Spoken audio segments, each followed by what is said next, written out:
Pendant des milliers d'années, la Chine a proclamé sa force et sa grandeur en érigeant des monuments grandioses.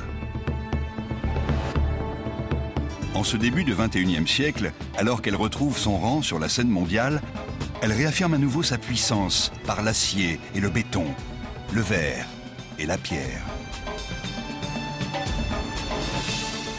Mais rien cependant ne saurait surpasser ceci. À Pékin, des ouvriers construisent un édifice des plus incroyables. Une structure qui, lors de l'ouverture des Jeux Olympiques, a attiré tous les regards, l'extraordinaire Centre national de natation. Une serre gigantesque qui régule elle-même sa température, avec une ossature si résistante qu'elle pourrait encaisser sans dommage un tremblement de terre. Et une peau fine comme de la soie, mais pourtant ininflammable. Vous imaginez construire un bâtiment avec ça? Ça revient à construire avec du papier bulle. Je le trouve parfait. Ce que les spectateurs des JO n'ont pas vu, c'est la sueur, les idées de génie et l'audace qu'il a fallu pour réaliser cette mégastructure. La foi en l'inimaginable. On était assommés. Vous voulez faire quoi? Les vies mises entre parenthèses. Ma femme ne voulait plus me parler. Et les dangereuses acrobaties à 30 mètres du sol. Ça paraît dingue, mais c'est solide. La piscine olympique est une œuvre éco-architecturale visionnaire. La preuve éclatante du génie de la Chine du XXIe siècle.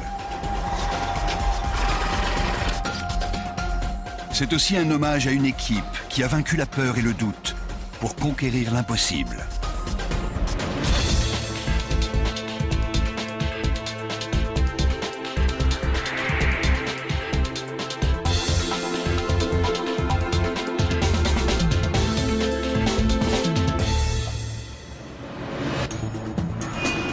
Pékin. Des matériaux de construction arrivent sur un chantier. Rien d'étonnant dans une ville atteinte de folie bâtisseuse.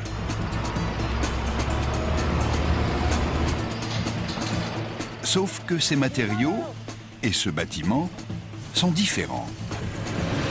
Très différents. 90 km d'acier, 22 000 poutrelles et 12 000 nœuds qui constituent un enchevêtrement de lignes brisées. Un gigantesque labyrinthe de métal. Le tout est recouvert de plastique. 100 000 mètres carrés en tout. Un plastique découpé en coussins qui peuvent aller jusqu'à 9 mètres de diamètre, mais dont l'épaisseur est d'à peine 0,2 de millimètre.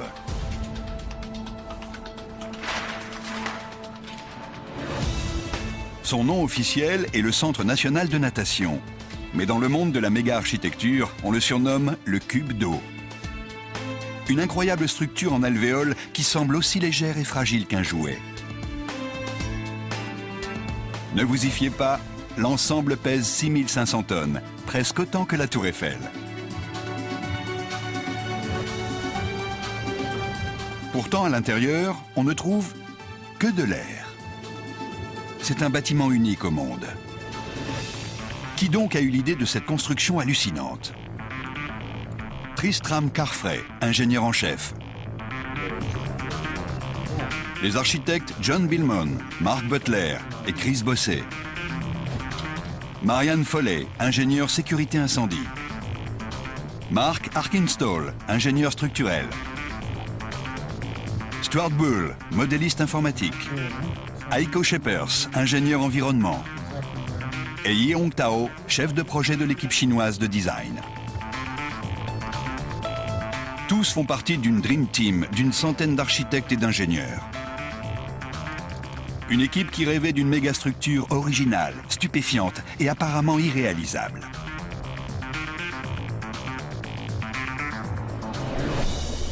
Sydney, Australie, 2002. Le cabinet d'architectes PTW et la société d'ingénierie Arup Australia s'associent avec un consortium chinois dirigé par la Corporation publique du bâtiment. Leur objectif? Concourir pour décrocher le contrat le plus convoité du moment. La pression est énorme.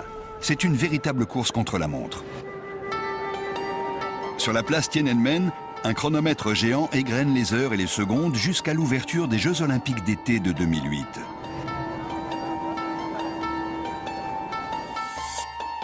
La Chine a invité les plus grands architectes et ingénieurs du monde à transformer Pékin en ville olympique à nul autre pareil.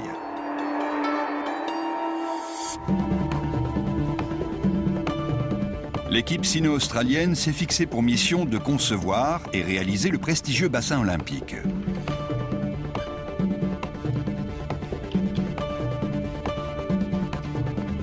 Dès le départ, elle affronte un redoutable challenger, le stade olympique, surnommé le Nid d'Oiseau. Chef-d'œuvre d'innovation, il est situé à 1 kilomètre à peine du site du futur centre de natation. Quand on a vu le projet du stade, je me suis dit, mince, comment égaler ça? On était parti pour créer quelque chose d'aussi spectaculaire que le stade, mais quand on a vu la maquette, on a eu un moment d'angoisse.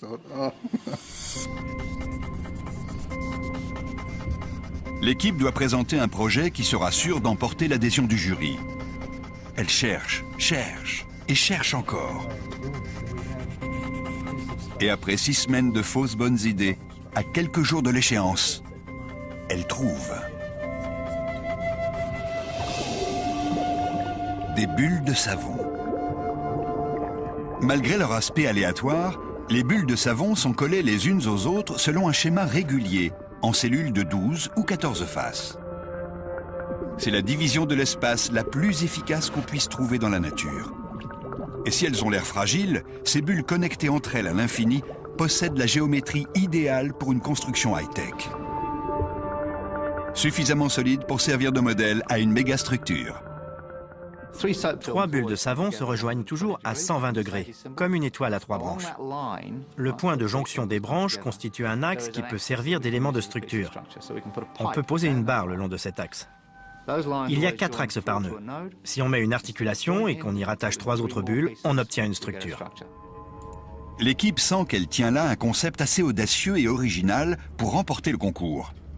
Mais elle manque cruellement de temps.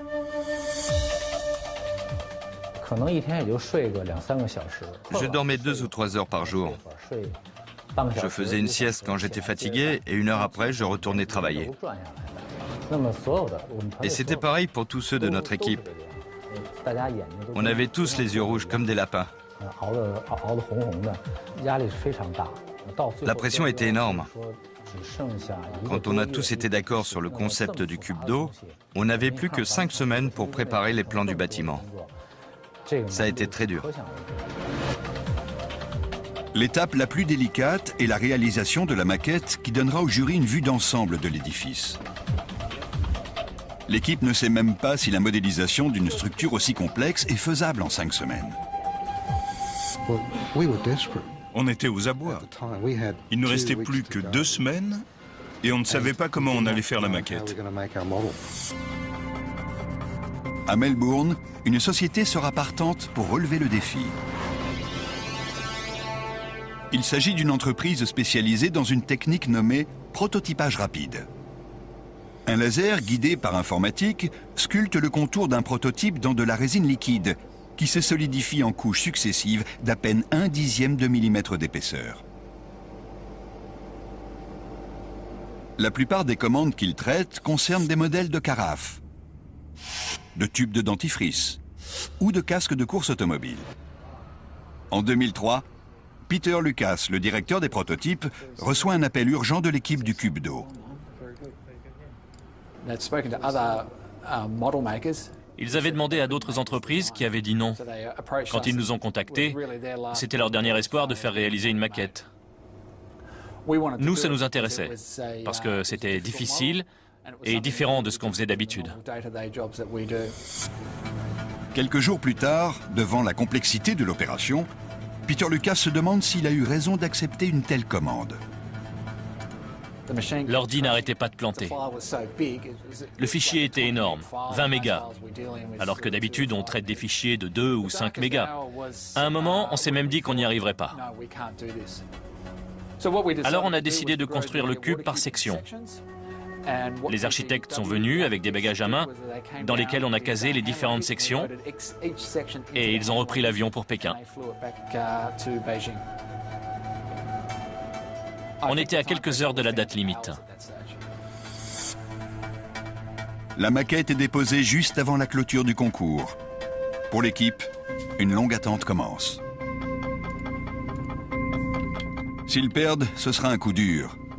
Mais s'ils gagnent, et s'ils doivent construire ce bâtiment unique en son genre, cela pourrait être plus dur encore. Juillet 2003. Après 4 mois de travail acharné, 7 jours sur 7, 24 heures sur 24, le jour de l'annonce du résultat arrive. Par un vote Internet, le peuple chinois a choisi le projet du cube d'eau. À l'agence, c'est tout d'abord l'exultation, puis très vite, la panique. Quand ils sont revenus après l'annonce des résultats et qu'ils nous ont montré les images du futur centre de natation, on avait tous en tête quelque chose de plus simple. On était assommés. Vous voulez faire quoi? On avait tout donné pour remporter le concours. Et à ce stade, on ne se concentrait pas forcément sur les difficultés à venir. On voulait décrocher le contrat. On gagne. On s'assoit, on discute et on est saisi d'angoisse. Est-ce vraiment faisable? Les autorités chinoises se posent d'ailleurs la même question. La population a voté pour un projet extraordinaire. À présent, aux concepteurs de prouver qu'ils sont en mesure de le concrétiser.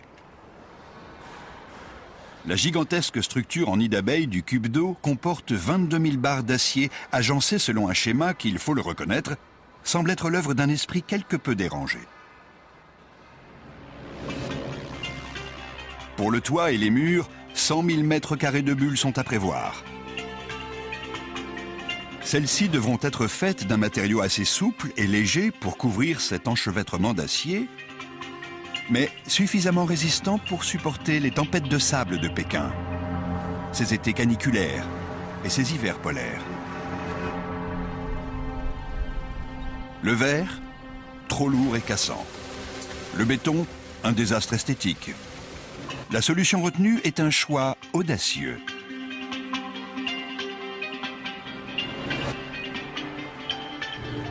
Voici le prodigieux ETFE. C'est une feuille d'ETFE. Fabuleux, non? Vous imaginez? Construire un bâtiment avec ça.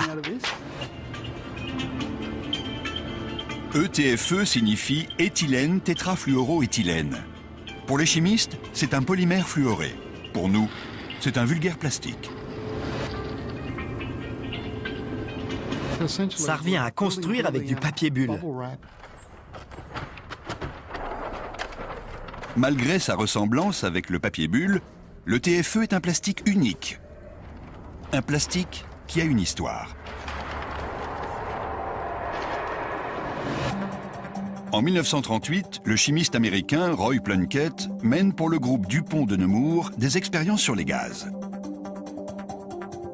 Il crée par hasard une nouvelle matière, aujourd'hui universellement connue sous le nom de téflon. Depuis 1960, on trouve le téflon dans toutes les cuisines. Mais la plupart des gens ignorent qu'il n'a pas toujours été le revêtement anti-adhésif de nos poêles. À l'origine, ce matériau avait des applications plus sérieuses. Durant la Seconde Guerre mondiale, les scientifiques s'en servent pour colmater les joints d'étanchéité de la bombe atomique afin d'empêcher la corrosion.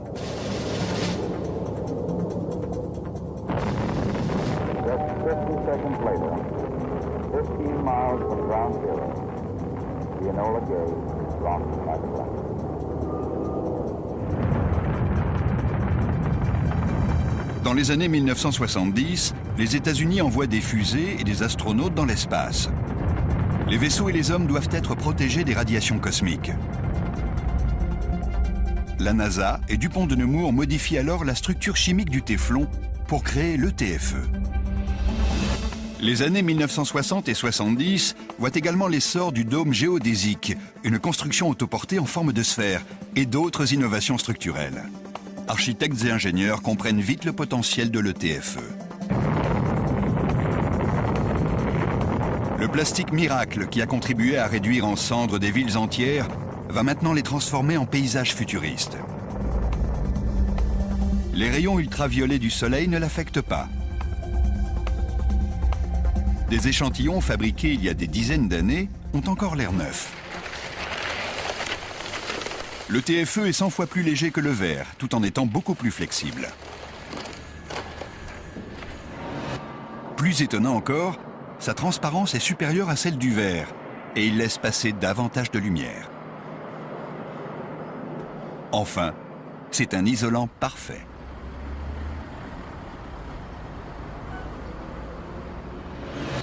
Aujourd'hui, le TFE recouvre certains des bâtiments les plus impressionnants du monde. L'Eden Project à Cornwall en Angleterre, ou l'Allianz Arena à Munich, où s'est déroulée la Coupe du Monde de football 2006. Mais les 100 000 mètres carrés qui doivent recouvrir le cube d'eau en feront la plus grande construction en ETFE de la planète. Un record qui inquiète les dirigeants chinois. Que se passera-t-il si 100 000 mètres carrés de plastique prennent feu avec 20 000 personnes à l'intérieur?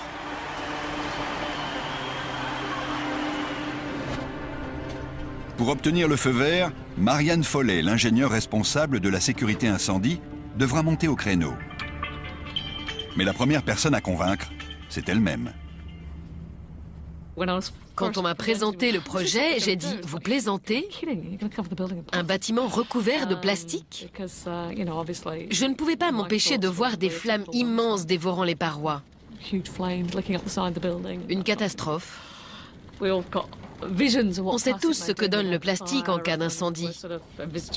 On imagine des grandes flammes et des pluies de gouttelettes incandescentes. Plein de plastique se comporte comme ça. Mais Marianne Follet va découvrir que le TFE ne se comporte pas comme les autres plastiques. Elle imagine le scénario catastrophe. Un incendie dans le cube d'eau avec 20 000 personnes à l'intérieur. Question, que verra-t-on exactement? Ce n'est pas comme au cinéma, où on nous montre des flammes qui lèchent les murs extérieurs, genre la tour infernale. Il est beaucoup plus probable qu'on ne verra rien. C'est limite décevant. À l'intérieur du très spacieux cube d'eau, les flammes auraient du mal à atteindre la membrane de TFE. Mais si c'était quand même le cas? À l'usine de Pékin qui produit le matériau, des ingénieurs nous font une petite démonstration. Si les flammes parviennent à atteindre la membrane, celle-ci ne prendra pas feu. Elle fondra, c'est tout. Et seulement quand elle sera au contact de la flamme. Dès qu'on éloigne le chalumeau, le TFE cesse de fondre. On dirait de la magie. Pour James Murphy, spécialiste de l'ETFE, c'est juste une question de chimie. Le TFE contient du fluor, un peu comme dans le dentifrice. C'est une substance qui éteint les flammes.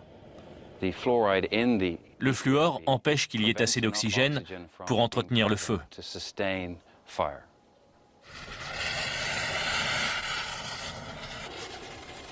Quelle que soit la durée de l'exposition, le TFE ne s'enflamme pas. Il se troue et se déchire. C'est un gros avantage.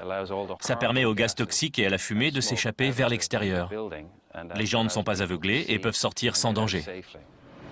Ce qu'on verra, c'est un très gros morceau de film alimentaire qui se recroquevillera comme sous la flamme d'un briquet. Il y aura un trou, puis les gens seront évacués.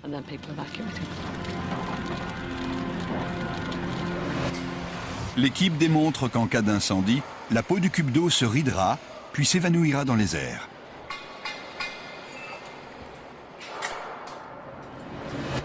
Mais qu'en est-il de l'immense squelette d'acier?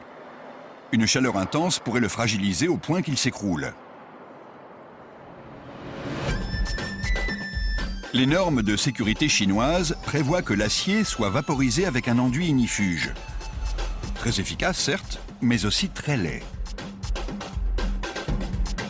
Étant donné l'énorme quantité d'acier visible, l'équipe craint qu'avec cet enduit, le chef-d'œuvre olympique ne ressemble à un gros bol de bouillie.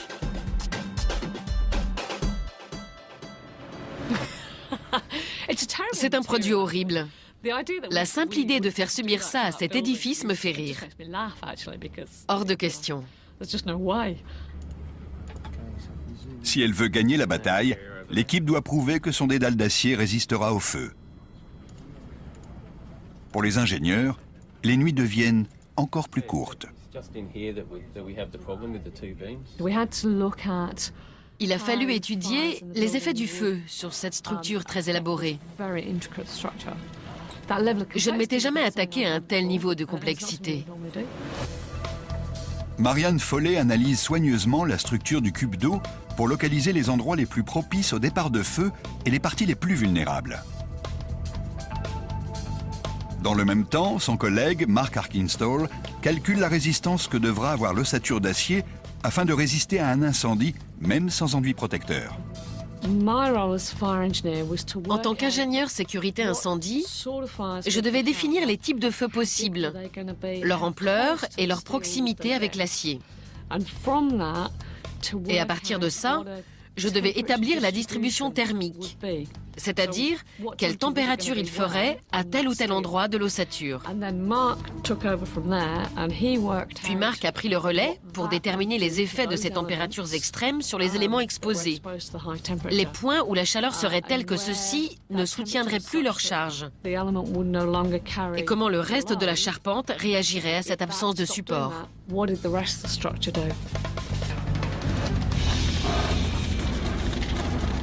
À leur grand soulagement, l'étude montre que l'armature d'acier est suffisamment solide pour résister à un gros incendie. Si une barre fond sous la chaleur intense, les barres voisines soutiendront la structure et éviteront l'effondrement. La sécurité des personnes semble donc assurée.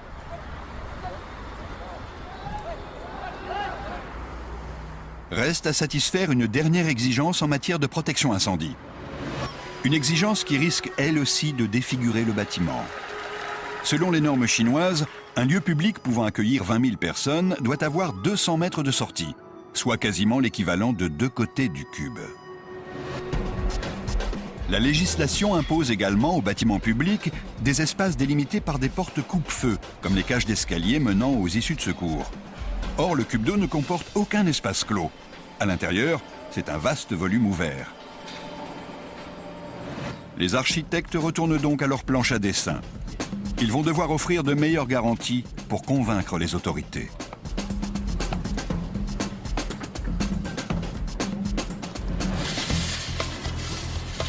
Même si les tests ont démontré que l'ETFE fondait sans brûler et que la fumée s'évacuerait automatiquement hors du cube, Marianne Follet réalise une simulation informatique des voies empruntées par les flammes et la fumée.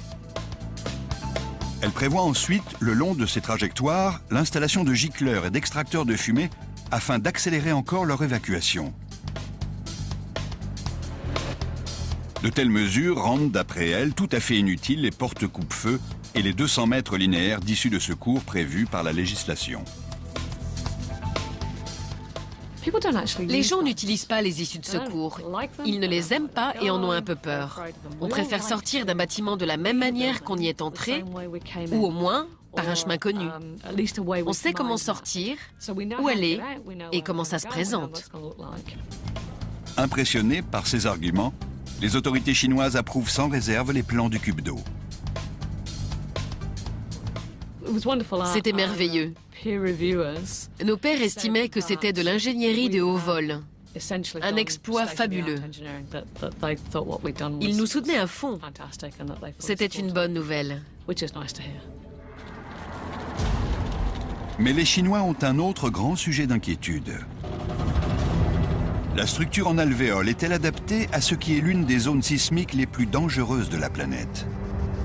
Pour l'équipe, les nuits sans sommeil se poursuivent. Le séisme de 1976, dont l'épicentre se trouvait à seulement 180 km de Pékin et du site olympique, a fait 240 000 morts. Celui du Sichuan en mai 2008 sera également dévastateur. L'heure tourne, la pression monte. Et nul n'est mieux placé que l'ingénieur Mark Arkinstall pour en ressentir les effets. D'un point de vue structurel, nous devions être sûrs que cet édifice très complexe supporterait les tremblements de terre, le vent, la neige, tout ce qui pouvait arriver. Ce n'est pas comme construire un entrepôt. Le cube d'eau, c'est plus énorme que tout ce qui existe sur Terre. Le défi est le suivant. Comment rendre l'ossature d'acier à la fois assez solide pour résister aux cyclones, aux tempêtes de poussière, à la neige et au séisme, et assez légère pour ne pas s'écrouler sous son propre poids.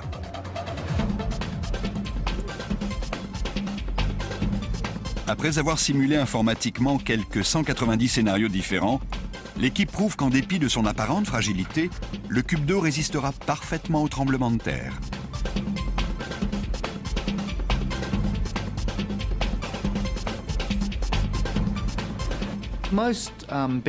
La plupart des grandes structures résistent aux secousses sismiques grâce à leur force. La terre tremble et le mouvement ou l'inertie de l'immeuble l'oblige à bouger avec le sol. Et ça crée une pression énorme. Dans notre cas, si la terre tremble, comme l'ossature est souple, l'acier se tord. Il déplace la pression ailleurs. Il la redistribue sur l'ensemble. En fait, les 22 000 bars et les 12 000 nœuds d'acier qui constituent le cube lui confèrent une excellente capacité d'absorption de l'énergie sismique, supérieure à celle de tout autre bâtiment au monde. Comme le dit le sismologue Han Jian, le cube ploie, mais ne se rompt pas.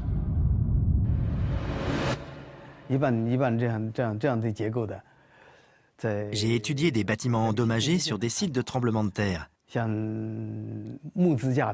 J'ai découvert que les structures en bois et en bambou résistent particulièrement bien au séisme.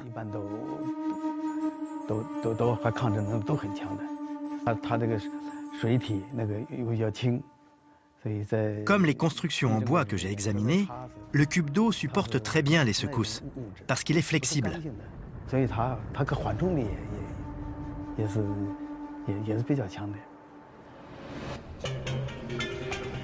Pour l'équipe, il reste encore une difficulté majeure. Les constructeurs ont besoin de plans en 3D, un modèle virtuel du montage de l'édifice dans le cyberespace.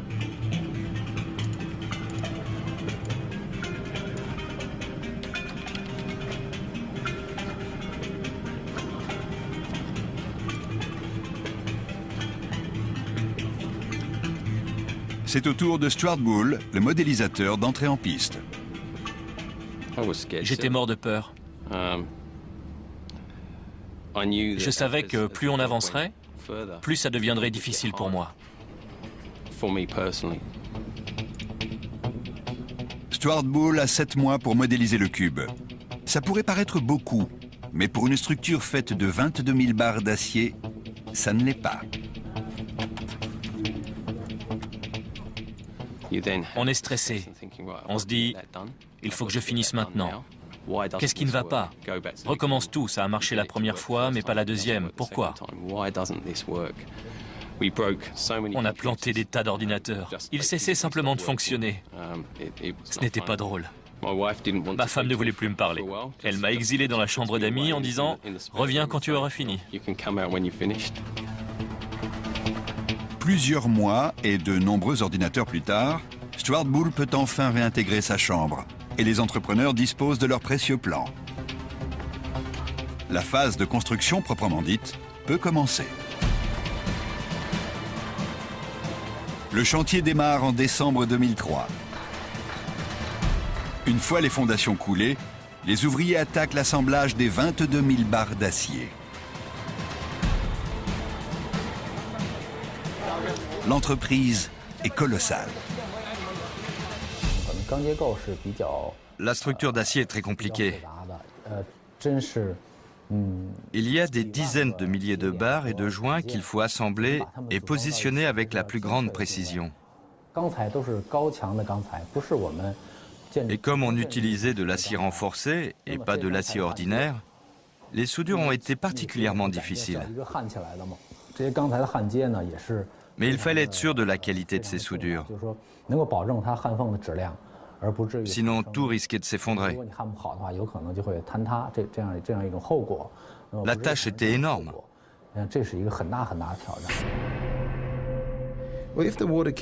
Si on avait construit le cube d'eau en Australie, en Grande-Bretagne ou aux États-Unis, l'entrepreneur aurait sans doute opté pour une approche modulaire.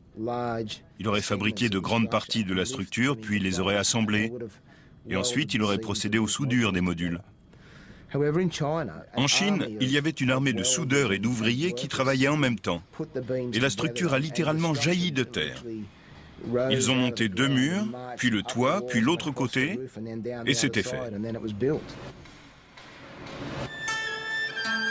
En août 2005, le gigantesque treillis d'acier du cube d'eau surplombe le parc olympique. Il est temps de le couvrir de TFE. Si la construction de l'énorme squelette a exigé une certaine force physique, la préparation de sa peau fine et légère nécessite une sérieuse souplesse intellectuelle. Dans cette usine pékinoise, les ouvriers transforment d'immenses feuilles de TFE en 3500 coussins.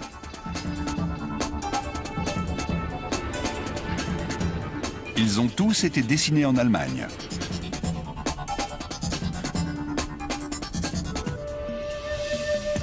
Les techniciens transfèrent les dimensions propres à chaque coussin depuis un logiciel allemand à une base de données chinoise qui calcule la découpe avec le moins de chute possible.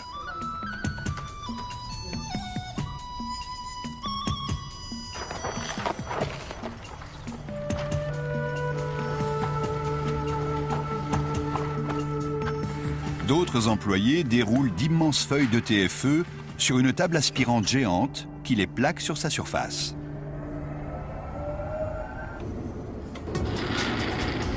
Puis l'ordinateur guide une lame qui coupe chaque coussin aux dimensions voulues. Le résultat final doit correspondre parfaitement au patron dessiné par les Allemands. C'est au tour de l'industriel Stefan Lennert de passer quelques nuits blanches.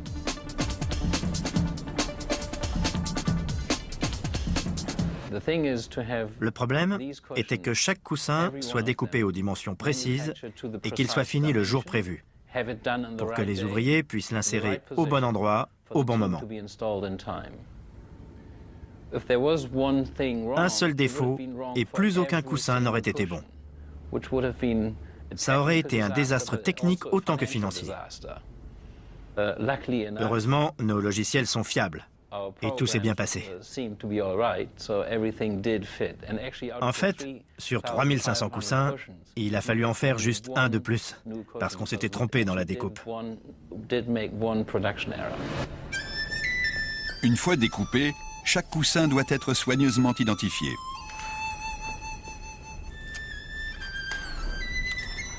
Il reçoit un numéro correspondant au plan d'ensemble et est rangé dans un casier tubulaire, lui aussi numéroté.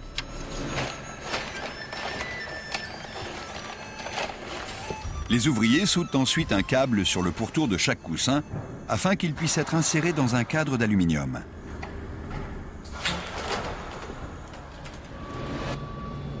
Dernière étape, le contrôle qualité.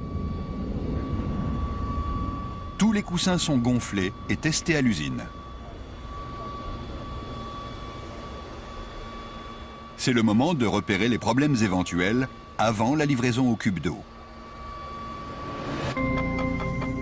Toute erreur ferait perdre du temps, et justement, le temps presse. L'installation des 100 000 mètres carrés de TFE n'est pas plus simple que leur fabrication. C'est James Murphy qui dirige les opérations.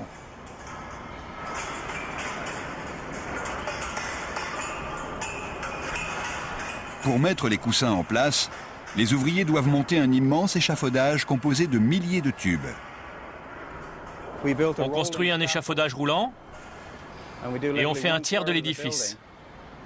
On pose ses rails, on termine le travail dans la section où on est.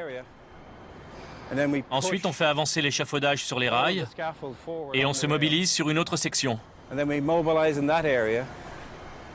Et quand on a fini, on répète le processus.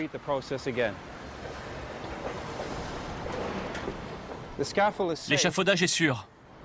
Ça paraît un peu dingue, mais ça fait 2 ans et demi qu'on travaille dessus. Alors c'est solide. Une fois l'échafaudage en place, l'installation commence. Pas de haute technologie dans cette phase de la construction. Les coussins sont portés à dos d'homme jusqu'au sommet, à 30 mètres de haut.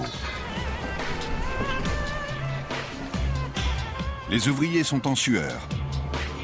Près du toit, il fait environ 10 degrés de plus qu'au sol. En été, la température peut frôler les 50. Dans cette chaleur écrasante, les hommes doivent réaliser un exploit technique, souffler les plus grosses bulles du monde. Première étape, dérouler le coussin de TFE et le faire pivoter jusqu'à ce qu'il coïncide avec le cadre pour lequel il a été conçu.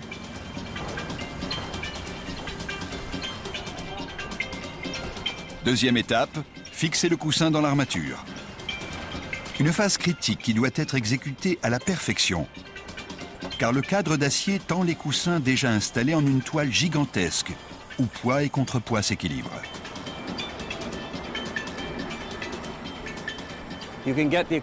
Tous les mètres, vous avez l'équivalent du poids d'une petite voiture qui tire horizontalement.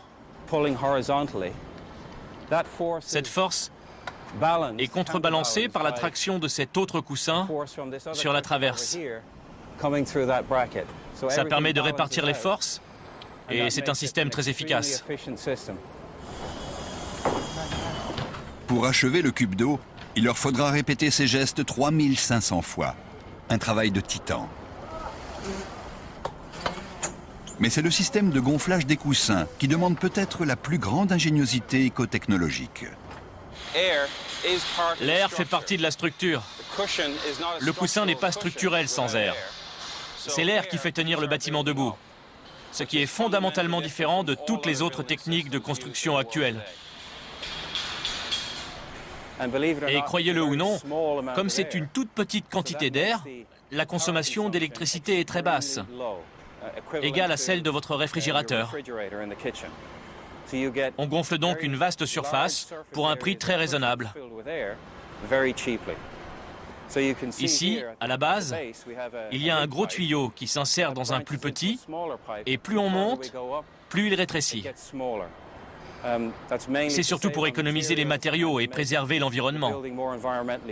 On ne gaspille pas d'énergie dans des équipements inutiles.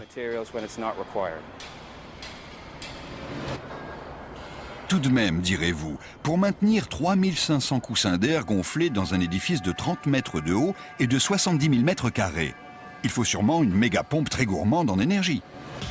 Eh bien non. Le cube d'eau est divisé en 18 zones de gonflage. Chacune a sa propre soufflerie qui alimente ses coussins. Dans chaque zone, un capteur indique à la soufflerie si les coussins sont assez gonflés. Le ventilateur ne s'enclenche que lorsque c'est nécessaire, ce qui réduit sa consommation. Une technique qui insuffle la bonne pression à 100 000 m² de TFE sans perte énergétique est nécessairement une bonne technique. Mais la caractéristique la plus écologique de l'édifice ne nécessite même pas de capteur ou autre élément sophistiqué. Le climat est un élément clé dans la conception d'un bâtiment durable. À Pékin, on a des températures de -13. Ce qui est gênant, car après les JO d'été, il a été prévu que le cube d'eau serait reconverti en piscine ouverte au public toute l'année. Vous imaginez -13 degrés avec tous ces gens presque nus? Il faut qu'il fasse chaud. Il est donc logique de penser à une serre pour chauffer les lieux par ces températures. Grâce à l'ETFE, le chauffage du cube d'eau en hiver ne sera pas un problème.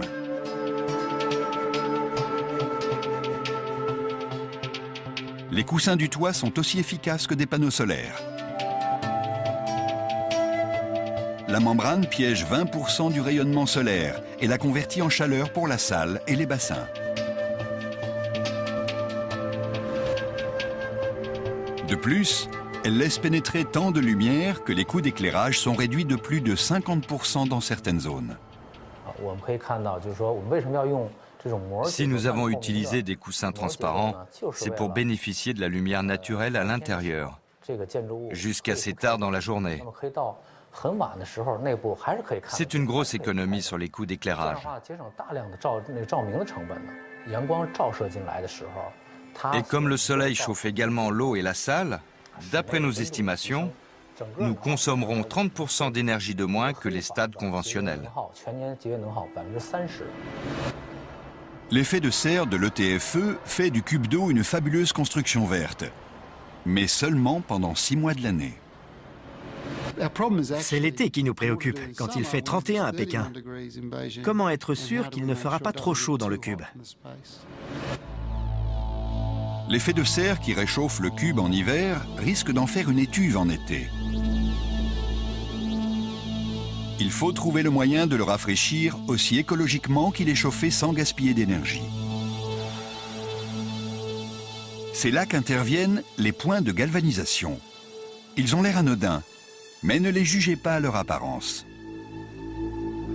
Les points imprimés sur la peau du cube lui permettent de réguler sa température et de rester frais au cœur des étés les plus brûlants, avec un apport minime d'air climatisé. Ces points renvoient l'énergie solaire tout en laissant passer la lumière. Plus ils sont serrés, moins la chaleur pénètre. Plus ils sont espacés, plus elle entre. Et la densité des points a été calculée en fonction de l'emplacement des coussins dans l'édifice. On ajuste le nombre de points sur chaque coussin en fonction de l'activité qui se déroule en dessous. Ici, nous sommes à un endroit qui sera un bar. Durant la journée, les gens viendront pour s'y détendre, pas pour étouffer sous un soleil de plomb. Donc on a mis une très haute densité de points, jusqu'à 55 ou 60% de la surface dans ces endroits, ce qui nous permet de réduire les frais de climatisation de 40%. C'est très économique. Par exemple, sur ce coussin, la densité est inférieure à 20%. À l'extérieur, elle est de 50%. Et tout autour, elle est de 10%. Ce qui optimise la réflexion de la chaleur solaire dans les différentes parties de l'édifice, tout en laissant passer la lumière pour minimiser les besoins en éclairage artificiel. C'est toute la magie des points de galvanisation. Le cube d'eau sera aussi une merveille d'architecture durable grâce à une autre fonction de l'ETFE. C'est d'ailleurs pour cette raison que ces ouvriers se tuent au travail par des températures de quasiment 50 degrés. Une fois achevé, le plafond qu'ils installent servira de réserve pour l'énergie autogénérée de l'édifice, entre les couches intérieures et extérieures de la membrane. Les alvéoles ont 2 membranes, et la chaleur est piégée entre les deux. En hiver, elle reste où elle est. On ferme hermétiquement et on l'emprisonne. En été, on la laisse sortir. On ouvre plus ou moins les bulles de TFE pour chasser l'énergie thermique. Il y a des ventilateurs spéciaux pour le public qui ne baissent la température que dans la zone des spectateurs. Les sportifs qui sont très sensibles au changement de température ne seront pas affectés. Notre système de ventilation naturelle permet également les échanges d'air entre l'intérieur et l'extérieur. On économise la chaleur pour chauffer les bassins et on récupère l'eau de pluie. Le TFE semble être la matière idéale. Mais même le roi des plastiques a son talon d'Achille.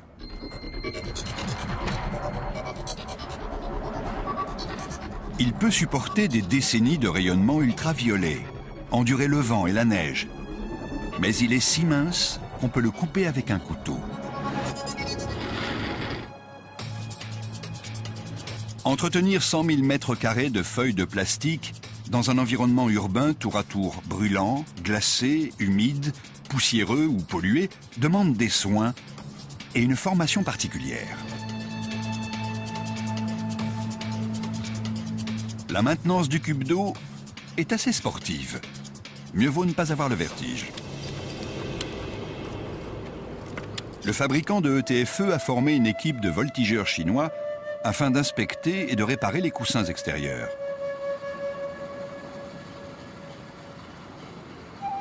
Sur ces images, l'un d'eux va boucher un trou percé par le jet d'eau d'un nettoyeur haute pression utilisé pour débarrasser l'édifice de la redoutable poussière de Pékin. Mais pour ses partisans, cette faiblesse de l'ETFE est aussi un atout. Normalement, quand on dirige une lance à incendie sur un immeuble, ça fait des dégâts. Et le mur peut finir par s'écrouler. Un mur de maçonnerie s'effondre complètement.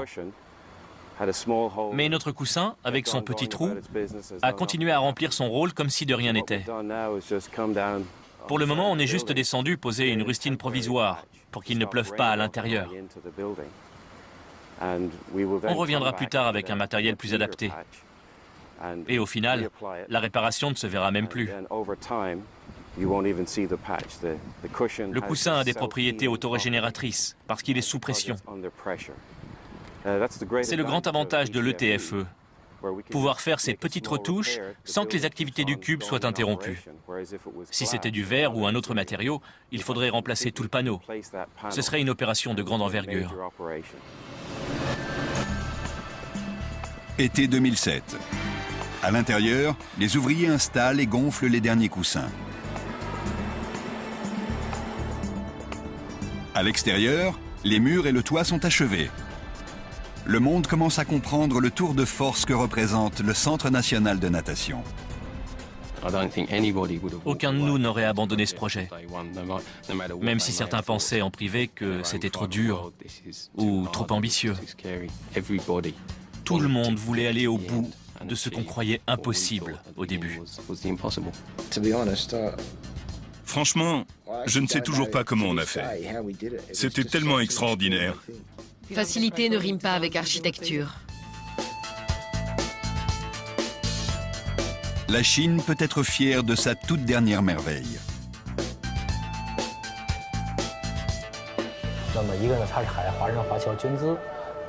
Le cube a été financé par la diaspora chinoise. Il représente ses espoirs et ses rêves. Le projet a été dirigé par les Chinois, ce qui n'est pas courant pour un bâtiment emblématique.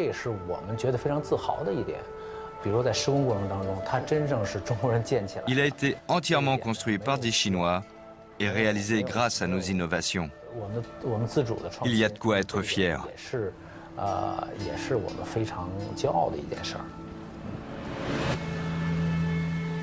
Pour des experts comme Zhu Rong de l'université Tsinghua, si le cube d'eau se classe dans la même catégorie que les grands monuments du passé, il incarne magistralement la Chine d'aujourd'hui. Au XXIe siècle, le cube d'eau ne doit pas être considéré comme l'équivalent moderne de la cité interdite ou de la Grande Muraille. Contrairement à celle-ci, il est transparent. On voit à travers. C'est une nouvelle image de la Chine, ouverte sur l'extérieur. Et c'est cette image que symbolise le cube d'eau.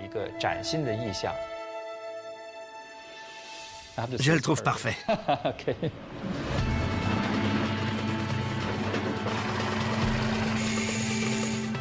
Depuis les Jeux de Pékin, sportifs, spectateurs et téléspectateurs du monde entier peuvent admirer cette méga structure unique.